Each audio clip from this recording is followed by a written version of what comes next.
Good morning. I'm Christopher Sewell. I'm ninth grade dean at KIPP Atlanta Collegiate High School. I'm Anthony Showah. I am a principal apprentice at District 75 Special Ed Self-Contained School in New York City.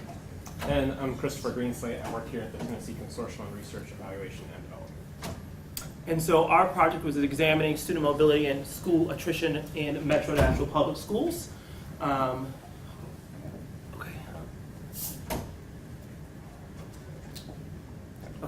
Our client is Metro Nashville Public Schools, and so they are trying to be the first choice for all families. And so their approach to schooling, or their idea, is to provide a portfolio approach to schooling, so that there are traditional public schools, magnets, charters, and giving options to students across the city for whatever they would like to do. We're looking at 81,000 students in 153 schools. You can see the breakdown of middle, high school, elementary. 15 charters. We're a pretty diverse district where we're talking about 47% of students are African American, 33% Caucasian, 16% Hispanic, and 4% Asian American, with also a very large or growing English language learner population that's emerging, and we'll talk a little bit about that as we move forward in our findings. We also have a large number of students who are considered economically disadvantaged, so qualifying for free and reduced lunch. But in the midst of all this, we are seeing academic gains in reading and in math over the last year. So we're seeing close to 3 percentage points both in reading and math. So despite the fact that we're looking at a diverse district in a place that's, has a lot of economic disadvantaged students, we are seeing change over time, and we're going to talk a little bit about how that it's impacted by mobility and attrition. So a little bit of background context. Tennessee was the first state in the nation to win the federal Race to the Top grant. So the state got $501 million to improve education, and they chose a whole host of initiatives. One of the centerpieces of that was a new teacher evaluation system, which rolled out in 2011 and has continued to progress and is evaluated each year where I work. But there were also other initiatives. There was professional development, there was teacher incentive pay, there's all kinds of other moving pieces. So essentially what you should take from that is that there's concurrent initiatives all happening simultaneously. There's a lot of change, of course, Common Core, all of those things. There's also been a state and city push for charter schools. Kevin Huffman's the education commissioner at the Tennessee Department of Education. He is formerly affiliated with Teach for America. When he came in, there was also a lot of new people that were hired, younger folks who had experience in charter schools, and they have an affinity for some of the methods that happen there. And the mayor as well has seen some of the things working in other places and wants to bring them to Nashville. He actually made a case that he was going to open 20 new charter schools in Metropolitan Nashville area in collaboration with the Tennessee Charter School Center. But that has not gone without debate, and very public debate in some instances. In the most recent instance, it had to do with a charter school that had potential opening for West Nashville, which is an area that is more affluent, and students in that area tend to go to private schools, to be quite honest. So there was some debate about why are we using a charter school that's traditionally a strategy for a certain population, students who traditionally struggle, and would this segregate our student body more? The state really wanted to bring this organization based in Arizona to Nashville. The district did not want this to happen. It ended up being that the organization, even though they were attracted here by the state and by the mayor, did not end up being here, and the state withheld a significant amount of money, millions of dollars, from the district in kind of that battle. That battle is also highly publicized and covered in the press with commentary from all kinds of folks. So that's that public discussion piece turned into what do charters look like? What are they doing here? How are students switching between schools? When are they switching? And principals, amidst all these other pressures with Race to the Top initiatives, started to kind of become vocal about the impact they felt charter schools were having on their ability to improve their overall performance at their school sites. So some principals spoke to their board, part of the Metro Nashville board, and said, look, this is making it really hard for us to do our job. And one of those board members in particular raised kind of a flag in their honor, saying, charter schools are pushing kids out right before test time, and we can't deal with those incoming students in a way that lets us also increase performance. So that started this public debate about, are charter schools really doing this? What are the attrition rates? Metro released what they believed were mobility attrition rates by their formula. And then charter advocates responded. So the mobility rate, so there's this debate about formula and how do you calculate it. So generally the two kind of sides that I'm putting in juxtaposition here agreed upon how to capture mobility. That's entries plus exits, students who come and students who go, divided by overall enrollment. They seem to be in accord about that. Where they disagreed, and kind of where this study came from, was that Metro Nashville saw attrition as entries minus exits divided by enrollment on day 11, right? So that would capture a snapshot, at least on day 11, with that denominator, of what attrition looked like. Charter advocates, however, responded and said, no, no, no, if you want attrition, you isolate exits, right? You put attrition on people leaving on top, and you divide that by enrollment on day 11 plus people who come in. Well, these two formulas have widely different outcomes. So this is a table that was published in the city paper. We could have made our own table, but we wanted you to see what the public was seeing amidst this discussion. So you look at these schools. The two at the top are charters that are in italics. And you see the 11th day enrollment. You see the number of students who enter, the number of students who exit. We agree on the mobility rate generally. So these are the discrepancies between the two formulas. So you can see, for instance, at Brick Church College Prep, MNPS calculates that enrollment is 0. Well, the charter formula actually calculates that attrition at 23%. And so there's a big discrepancy there that we'll talk about later. But as you can see, by and large, the Metro Nashville public schools, the traditional schools, by the MNPS formula, show a rate that is far lower in attrition than the attrition formula presents for the schools on total in the charter formula. The charter formula says basically everyone's got a problem with attrition, and the MNPS one says, no, really, it's kind of just you guys. And so that's where this study came from, was this part of the discrepancy over charters and part of this discrepancy over formula. So we're defining these terms, and hopefully that'll be helpful considering that there isn't a lot of consensus either in the literature or in the discourse with either parties, charter advocates or MNPS, about how to define these terms. So this is kind of an area of new ground. We're relying on definitions that come from a Mathematica study that was looking specifically at KIPP on this issue nationally. And we found those definitions to be the ones that were most adequate for our study. So they define mobility as a movement of students into and out of schools regardless of the reason for their motivation at grades other than standard exit and entry points, such as between the last year of elementary school and the first year of middle school. That's just changing schools at those points. And the mobility encompasses both attrition from a given school or a set of school, early leaders, and late arrivals into the school. So that's mobility, right? People moving around within a school year, not an exit or entry point. For attrition, well, Tony, yeah, you want to talk about those? Yeah. So one of the study questions that Metro Nashville prompted us to look at was, what does non-residential transfer look like for TCAP scores? So they decided to define non-residential mobility this way, with these 4 factors. They wanted to look at grades 3 to 8 because those are TCAP tested grades. They wanted to look at only students who transferred outside of their home zone without a change in physical home residence. And then you've got the school transfer piece. So that top box is our non-residential transfer definition provided by Metro Nashville.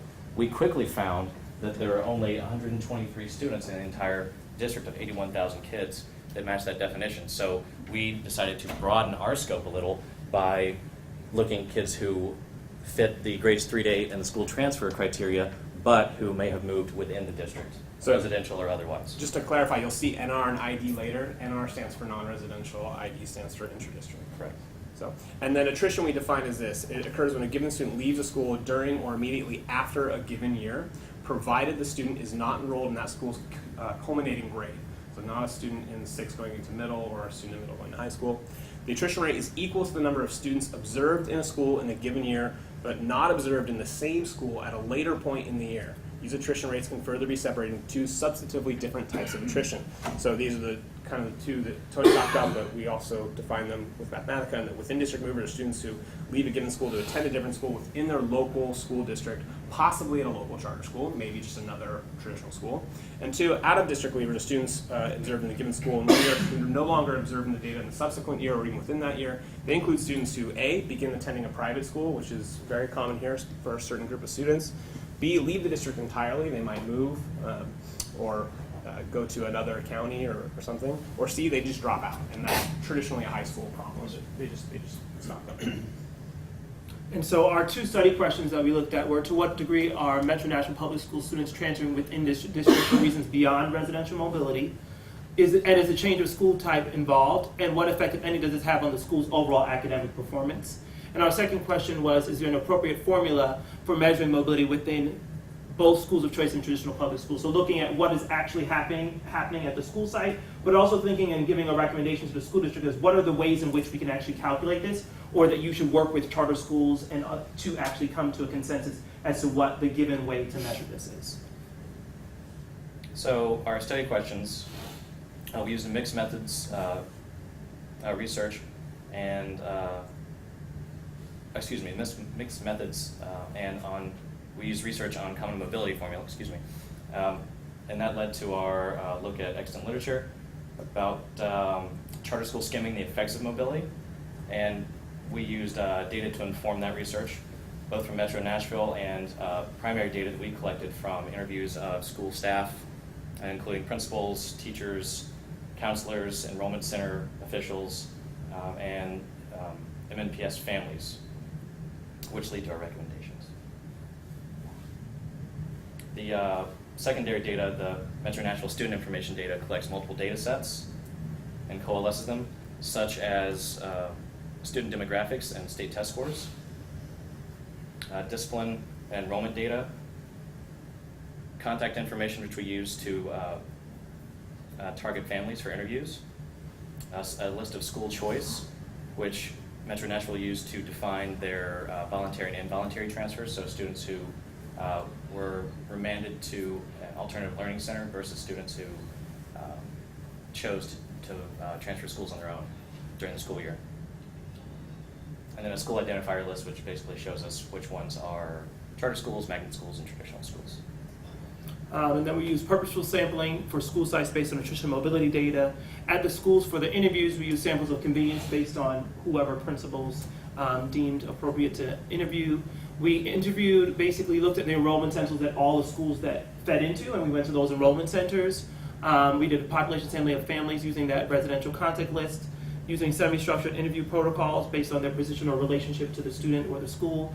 8 schools, 3 enrollment centers, a total of 41 interviews, which we use interview matrices to figure out the themes. And basically the findings were included if they were described by multiple participants and or stakeholders. So this leads to our study question 1. And like Christopher said, to what degree are Metro Nashville students transferring within the district? What I used to, what I showed you before, the intra-district criteria, students who transfer schools during the school year 2012-2013 with or without a change in residence.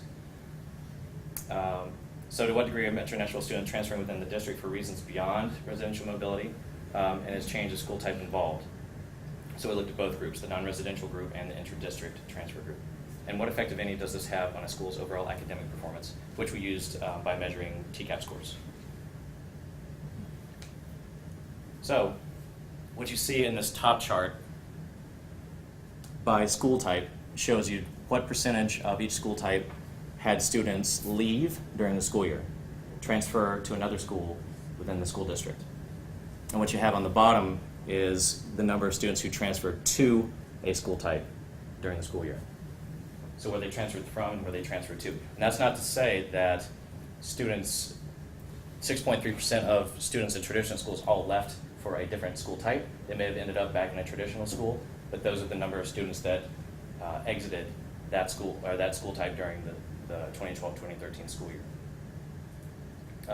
What we found from the from the non-residential transfers, you see the very small number at the bottom, 0.21% or 0.21% in both traditional and magnet and 0.53 in charter. 25% of those students actually ended up in alternative learning centers. So there was a very small number of students who transferred out of zone for reasons other than being remanded to an alternative learning center. That would be like you brought it to school, something that you just cannot stay at this place anymore. Consistent, absences, those types of things where we're not dealing with you go to alternative learning center now. And so a very telling slide are by demographic study, students who are highly represented in the transfer groups. As you can see, the black and the light blue bars are non-residential transfers and inter-district transfers. You'll see that these 5 categories are the ones that are overrepresented in the transfer groups. Kids who receive special education services, kids who are receiving free and reduced meals, English language learners, boys, and African Americans. And that's not to say that's just a relationship, right? That's not to say because they're poor or black they're moving, or it's just a There's no causality yeah, claim, no it's causality. just a relationship. So you can also see the average scores of these groups of students. The average for Metro Nashville is 2.31, which is considered between basic and proficient. Looking at time, this slide is a good example of how our qualitative research informed our quantitative analysis. Enrollment officials and school staff say that there were fluctuations in transfer rates after holiday breaks. For example, fall break, especially the winter break, and after spring break. So this shows on top here a post-winter break flux.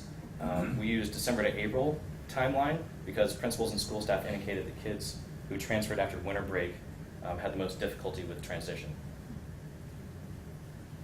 And so you'll see also how those kids performed by the month that they transferred. So we have the lowest scores, obviously, because TCAP is administered in April.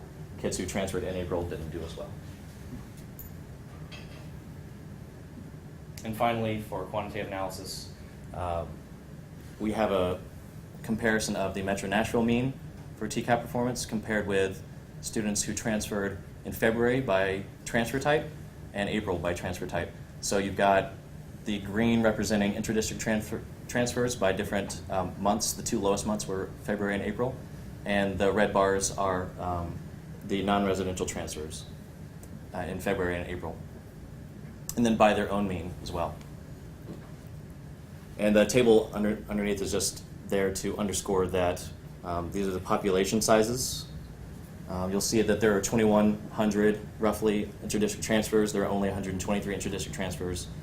We looked at a data set that cataloged almost 36,000 students, and that these are their mean scores as a group in reading, math, and science TCAP. And so perceptions on the ground, so kind of just talking about what are we hearing when we actually go to the schools and we're talking to administrators and teachers and families about this issue. So one thing that really came up is the idea that poverty is really driving this issue of students moving between schools, right? So basically said once they're here, transferring out is poverty driven. A lot of it's due to rent being too high or domestic situation falling through. People talk about free month rent, so parents would say, I'd sign up for a month rent here. Rent is over, gotta move. So kids were literally moving for that reason. Challenges of transportation. So we know that Metro Nashville as a region doesn't have the greatest public transportation system. So the idea that if you had to move, one of the communities had a lot of ELL students. So when a family had a job in East Nashville and then that job ended and the family had to go to West Nashville for the next job and they could not get their students between one school to the other, then they had no choice but to move their student from one school to the other. Urban renewal, so just the idea of closing of housing development and housing projects are also going to impact the idea that people then have to move because they have no place to live. And just the idea of cultural capital and choice, the idea that parents who have more information or more knowledge of what's happening in our pipelines, therefore were able to make better choices or knew how to make the choices that were necessary for their students to be successful moving forward. Challenges with discipline, there were just people reflecting on the day-to-day experiences. So there's some parents who said, I just couldn't deal with the phone calls anymore, and I just couldn't deal with the communication that I was getting from the school. Other people saying that actually their traditional public school was worse, and that's the reason why they moved their child out of the traditional public school. Their child was being bullied or having some type of conversation. A Tale of Two Systems really talks about this idea that it's interesting to look at the fact that charter schools and many of the traditional public schools actually have a very similar system of behavior. What actually is the issue here is about threshold, right? So when you have charter schools are basically come to the conclusion in multiple discussion that the charter schools have a different threshold. We accept more, or we have more things that we put kids through, whereas charter schools might not have those kind of steps. So they say at step 3 you're out, and the traditional public school step 10. And so there's kind of a discrepancy when we're having this conversation. The sibling effect, all for one, one for all. If one student has a bad time at this school and they go to that, then every sibling that goes to that school leaves. That also includes the idea that if the three of us have kids and my child has to go to the school, but I also take their kids to school, if my kid leaves, they have nowhere to get to school, so we're all leaving, right? So this idea that there is just, it's because of transportation, it's if we all can't get there, then we all have to leave. And so that also impacts the number of students who are coming and going. You know, we don't have smooth transitions for schools. A lot of the schools talked about this idea that they do not have clear systems or protocols for when kids are moving from one place to the other as to actually how to integrate them and acculturate them to their school. And so when kids are coming in the middle of the school year, at that point when you're in the height of instruction and you've already kind of set and established the boundaries of what the school should be and school culture should be, when there's no one who can actually walk the kid around and introduce them to people or help them socialize. Some schools have begun, especially in the Metro Nashville schools, talked a lot about a peer ambassador program to some extent, but it was very informal, right? So in one school, if there was a Spanish-speaking student who came in, some other Spanish-speaking students might take them in, but that's only going to help them with their peer group. That's not necessarily going to help them become acculturated largely to the systems and protocols that happen in the school. Go ahead. We have misconnections and opportunities with enrollment centers. So we have this new entity in Metro Nashville Public Schools. Instead of students going to a school to enroll, they go to a center. So based on these 5 schools, all send their parents or families to this one space.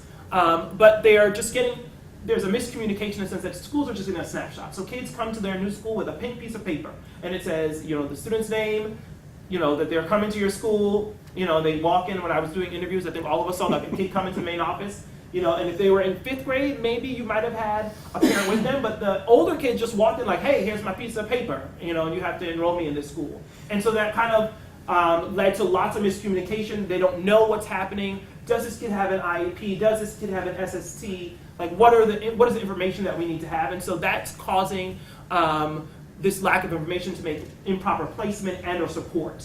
It also is not allowing for guidance counselors to kind of engage with families in those familial situations to know how they can actually support families and kids when they're coming into the schools.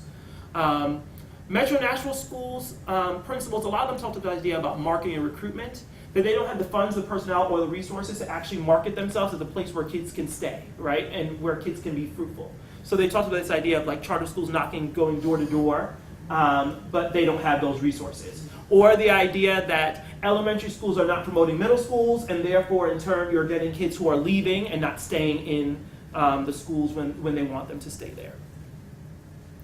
And then finally, this idea of the effects of student achievement and culture. So many of them talked about in the beginning of the year, it's kind of a mixed bag. You have, good, bad, kids who are high scoring, kids who are low scoring, all coming in.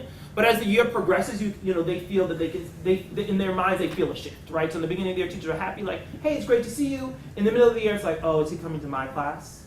And it's becoming kind of a feeling that there's no trust or they don't understand how to get them acclimated to the school. And then there's, again, this perception that in February there's this influx, and then that leads to kind of their impact on scores. But as you saw earlier, that's not necessarily the case. It's really just a perception or feeling that they have as a result of the fact that over the year, when they're getting more stressed and getting closer to TCAT, and all these kids coming in, that's their way of saying that this is how they feel at this point in time. So for the second study question, it was about the formula. So it says, is there an appropriate formula for measuring mobility and attrition within both schools of choice and traditional schools? So this is just a little bit of a reminder. There are 2 competing formulae. There's MMPS, entries minus exits over enrollment on day 11, and there's the charter advocates, exits divided by enrollment on day 11 plus entries. So both provide a snapshot, they especially since they're using a specific date, day 11 enrollment. So we're both getting a snapshot, but the charter formula does appear to be more accurate just on the basis that it isolates exits as the numerator. You're putting who's leaving on top. You're focusing on that. And here's where it becomes really clear.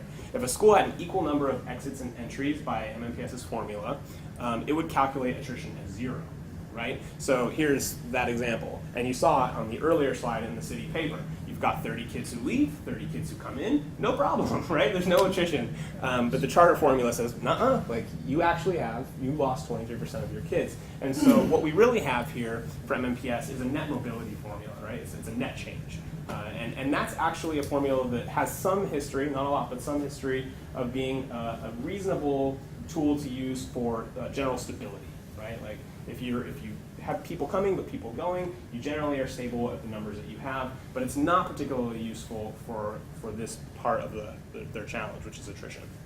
So what we decided is that even though it seems like the charter advocates have a better handle on how to calculate a snapshot of attrition, neither of the formulas really does what we needed to do in order to understand the nuances in the problem. So we have some examples of potential ways that you can think about how to calculate this, what your purpose is, what are you trying to really get at, instead of just a comparison of who's better or worse. What do you really want to know? So first, what is the purpose for measuring attrition? Well, these are just some that we came up with. You might want to compare a school's abilities to retain students. You might want to compare student choice activity trends. You might want to examine the relationship with test scores. You might want to evaluate enrollment procedures. Those would be some purposes. What does the district plan to do with this information? You might want to create an index of school attrition rates. You might want to target transfers for counseling interventions. You might want to make funding decisions based on these. You might want to address testing, enrollment, or zoning policy. So one is, what do you want and what are you going to do with it? And you really need to think about those things to come up with a formula that is tuned specifically to what you're looking for. So I won't go through all these. Some of them are fairly basic calculations that we use to illustrate what Metro Nashville could do based on their purpose or their theory of action. So if they wanted to calculate just a reduction percentage, they would divide total students withdrawn to date, and that could be at any point during the school year, by the total student enrollment to date, and that's by school type, by district. I want to draw your attention to the last two.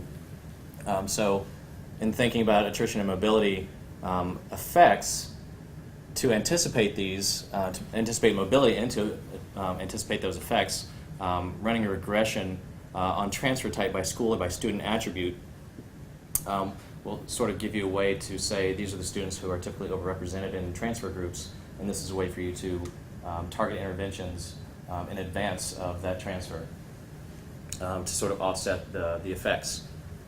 And then to anticipate the mobility effects is running a regression on TCAP scores by transfer type. All right? And so the regression that we ran was to make a transfer propensity criteria formula that actually feeds into a propensity score matching regression, which is a logistic regression that takes the overrepresented groups minus boys, because you've got a 50% chance of being a boy, technically, and creating an intradistrict transfer propensity model for Metro Nashville to be able to say, well, these are the qualities or the attributes that are commonly embodied in a transfer student intradistrict, and these are the ways we can target counseling interventions to make sure that we can prevent those students from transferring during the school year and offset the effects for lower test scores. Because what we found is that from our other regression is that transfer calculates to about half a standard deviation drop in TCAP scores. So essentially it's a way to project some into the future, maybe have some better understanding of what could happen. Which leads us to our recommendations. Yeah. So first and foremost, we found this just from being on the ground and talking to people and looking at the data that we were able to get from Metro. They have got to expand and specify data collection procedures at enrollment centers to ensure important information regarding transfers collected. So for instance, right now they use the state coding system on what happens to a student, and there are 9 options. It's like, a student moves out of district, out of state, attends a private school. They're really kind of a blunt demarcations. They don't really tell us if a student is transferring because they're unhappy with the academic situation at their school, that they've had a social problem with the teacher. So they need to decide how they can better accentuate data collection at the enrollment centers so they have better information coming in order to understand what's actually happening. Because right now they really don't know. They have a very crude way of collecting. So recommendations 2 and 3 basically tell Metro Nashville that they need to start better organizing their data sets, which are now separate for, like I said, discipline, enrollment, demographics, and test scores. They need to start coalescing and reconciling their data sets so they can, according to number 3, increase the organizational capacity for data analysis. That means new coding for transfer type, school type, so they can get a more comprehensive and exhaustive idea And just to add, that's not to say that they don't know what they're doing. They have some really great people who really know how to work with what they have. The problem is that the district hasn't invested enough in the types of platforms or the types of processes that will allow those people with high quality training to do the work that they do. So from what we could tell in our interactions is there's really just one guy who knows how to work numbers and some other people who are really good at doing some other things. And so 3 says you need to increase your capacity. You need to have more people who know how to do this stuff, who can talk to each other, and that would really go a long way. Districts are still starting to learn how to use data. So a lot of them are collecting it, but they don't even know what to do with it. They don't have the skill sets, they don't have the people.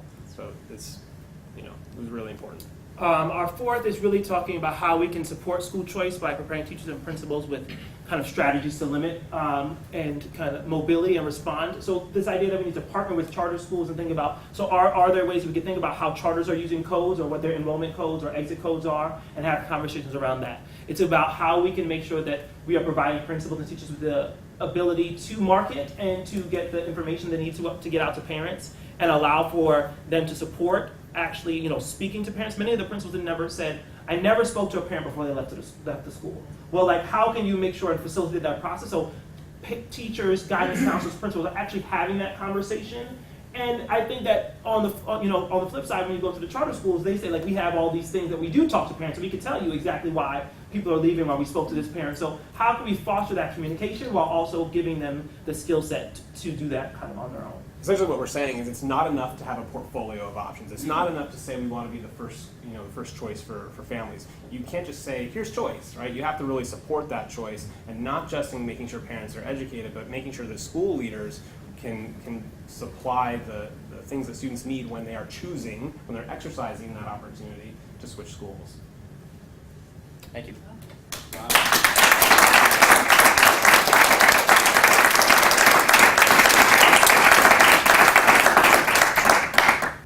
Questions? Dr. Goldberg? This was great. Congratulations. Really nice presentation.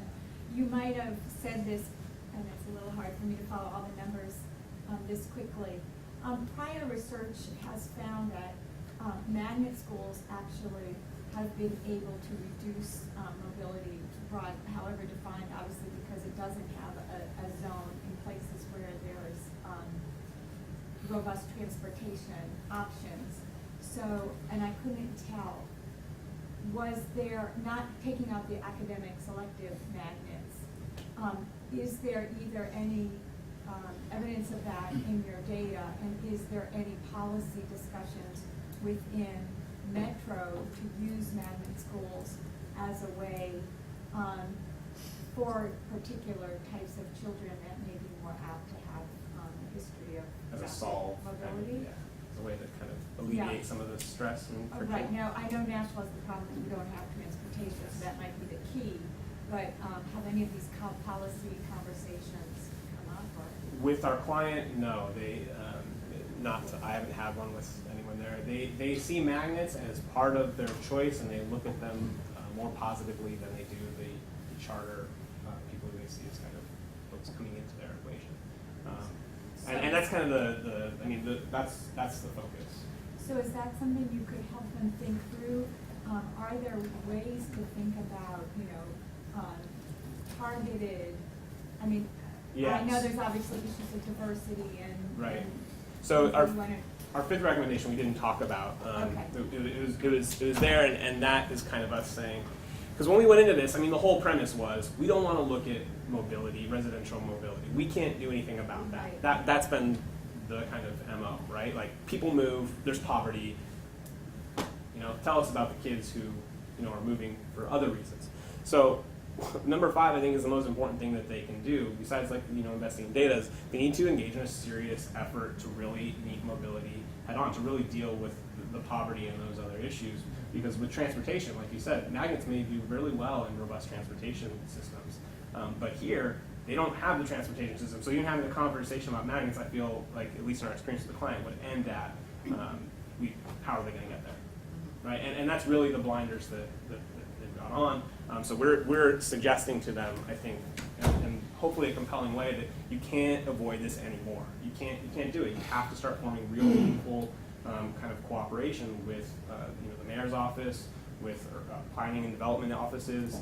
You have to do this, and if you don't do this, you're going to continue to see residential problems impede your ability to increase academic performance. So like in some of the schools we were at, you asked the principal, what is your mobility rate? They said 59%.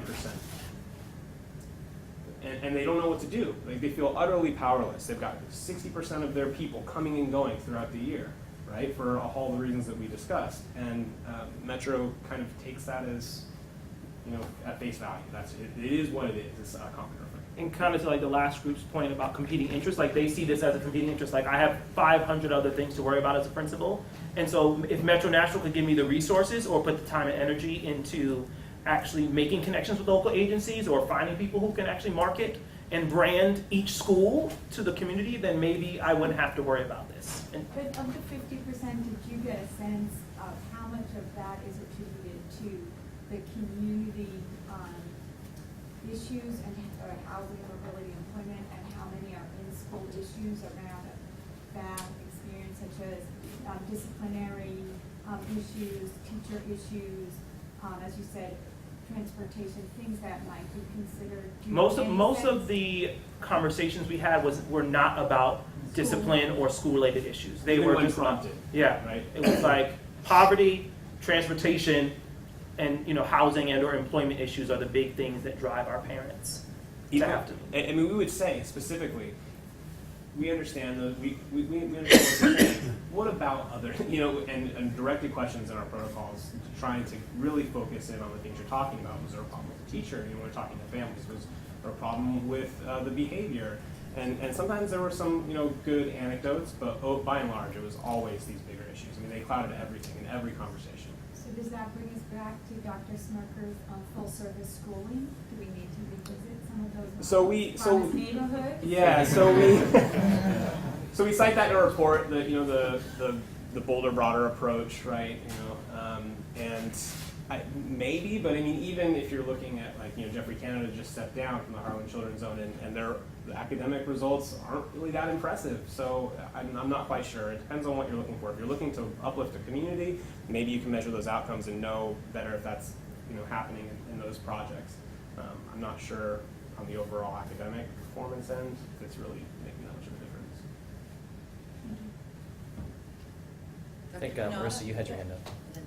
So when you were going through the qualitative findings, I heard Christopher talk about differences in the discipline threshold between charter and traditional public, but maybe I missed it, but I didn't hear any other, whether any of the other those findings related to mobility were differences between school type or influenced the decision to change type.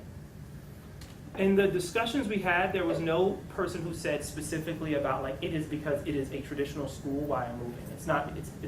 It was. But were the reasons that they talked about for moving different, other than you mentioned something about the threshold for disciplines? Did you hear similar things between the charter and the traditional public? Well, so the systems, it's so funny how similar their discipline systems are. They're basically token economies in both places, right? Like you do this, you get rewarded. You do this, you get done something else with, right? You go on a contract, you have a family needed. But as Christopher said earlier, parents who left charters when it was related to discipline were simply tired of getting phone calls and getting the level of intervention that they weren't accustomed to. So every time Johnny got up and swore at a teacher, they got a phone call right away, right? Whereas at the traditional schools, that wasn't the case. And so parents just they kind of crawled back in their shells and said, I signed up for this. You told me about it going in, that there'd be a high level of intervention. You call me, you let me know, I'd be a partner with you. But when it came down to deal time, to figuring out what it meant to be a partner with the school, parents said, forget it. I'm at work. You can't call me 3 times a week. And on the traditional school side of things, it was more that students had lots of instances of being bullied. Yeah. And so that's the discipline piece there. Like they would get in fights because they were being consistently bullied by other students, and the parent chose to withdraw them from the traditional school and put them in a different school type because they thought that it would be a more secure setting, more attention from the teacher, et cetera. And that was a common thing for people who left a traditional school to go to school of choice, even if it wasn't a charter. So, for instance, at Bailey STEM in East Nashville, there were there were very few instances of people coming there for what they provided as an academic idea, right? It was like, my kid was getting the shit kicked out of him across town. He's here at Bailey because they seem to have dealt with this issue, and he's safer here. And it wasn't a charter, right? They just perceived that they had locked down discipline and it was safer. So. It's a magnet. Right. Yeah. Dr. Laird? I think many of my colleagues here at the university would be horrified to know how dirty the data often is at schools. And perhaps no data, single student indicators, can be more problematic than figuring out a child left your school and effectively dating when that actually occurred. If they just stop showing up, how long do you wait? Do you wait 3 days? Do you wait 10 days? And then what day do you assign the exit? Is it the last day you saw them or the day you made the decision? Right. There can be incredible variability even within a school district. And so I'm wondering, and you guys have referenced it in your recommendations a little bit, to what extent do you feel like there's enough stability in accounting practice to support your recommendations, but then also there's the charter piece as well. So the model requires some autonomy for that. But does that also include record keeping as well? I mean, pure accounting, because we know how impactful some of those policies can be. If a child doesn't show up, you're supposed to figure out what happened to them. And anybody who's spent time with an elementary school secretary knows, they can vary widely what their day looks like and to what extent they really can extend themselves to do the research to lock down a child who's gone MIA. I think MMPS kind of, when they created the enrollment census, they took some of that that they had in the schools off the schools, and that's been to their detriment on some levels, right? So they had people in the building who their job was guidance clerk, and you met every parent. You had to come to me to sign up. You had to come to me to leave, and so they could speak to those issues, right? And now they don't have that. Whereas I feel like on the flip side, some of the charters that we went to, that's very clear in their mind, and they're really trying to make sure they have practices in place, and they have a coding system. So one adopted a coding system from a school system in the north. Like, this school system has 27 codes, and we can literally give you graphs and data of all the codes, exactly where kids left last year, and we're making sure that this year, every time somebody leaves, we're making sure we're having them fill this information out and or calling them or reaching out to them. So I think that there is something to say about the idea that it was in place. I think that they did have at least the people in place to get some of that data collection in order, but now that they try to reorganize, I think that they're going to have to think about how. And do we think there's enough consistency with how the charters are coding these things? I mean, has there been a discussion just programmatically about how you have to give the data to us so you can do that evaluation? Do we know how to interpret the different codes that different schools may be using and tie those to Metro's codes to ensure? I think it would have to be a universal Yeah. exit survey or entrance survey that's mandated upon withdrawing or enrolling the child, one or the other. That's not charter specific or school specific. Sure. It would have to be just a Metro code, And- so there's no confusion. And just to illuminate the dirtiness of the data that you're talking about, so we were able to pull the enrollment data so it might sound confusing. So every 2 weeks in the calendar, we would have mark and pull data, right? Every 2 weeks, so you can see who left in that period, who left in the next 2 week period, who left in the next 2 week period, and then have to not only try and use the student identifiers to put all those poll dates together across time, but then use the discipline data and try and coordinate that with the student identifiers and the poll date data, and then with you're absolutely right that there's very little capacity. That's not that they don't have the skills, just that they don't have maybe the platforms, the technology, they don't have the time. I mean, Tony, bless him, had to go through it and just figure out what all this was, scrub it, try and put it together, link it by student identifier. I mean, it really is. You just described my Christmas break. It's a monster problem. D75 has a lot of experience with this. You guys know what those issues are. Yeah, we do. It's a huge problem. Data heavy. Yeah. Thank you, David. Your expertise and your insights are really helpful here. Yeah. Really. Oh, one more question, Murph. Is this, I know you guys probably don't go here, but do you end your, I can see that you actually getting it right, which would be kudos, and insist on getting it right, and we end with the measurement. So we have good measurement and we stop, right? I imagine it's actually playing out. And the question of the effects of mobility, do you end with recommendations about that every time a kid moves to school costs 6 weeks of education? If they're a homeless kid, they move 3 times, that's the end of the school year, or you disagree? So are you leading them to the point not to stop with a better definition, but to Well, that's what the one of the regression models was about, and that's, where is it? Right there. And that's that mobility effects is that regression that's not in the presentation shows them that they're costing each kid a half standard deviation in performance each time that they transfer. You So, end your storyline if you need to go to the next phase of the work, which is to figure out, because if they could actually, full service school would be great, but if they could just set up a system to deal with the kid when they came in, they could prevent that 6 weeks. right. So that forward-looking recommendation, I think, get that in conclusion. This is More than just an analysis, would Yeah. be really, really good for the district. That's what the DODEA schools do so well. Where's Andrea? Yeah, with the high mobility in DODEA schools, Department of Defense, and they have this whole system. It's nice when you can court-martial somebody for not doing it. Yeah. That's overplayed. Well, Christopher Squared and Tony, thank you very, very much.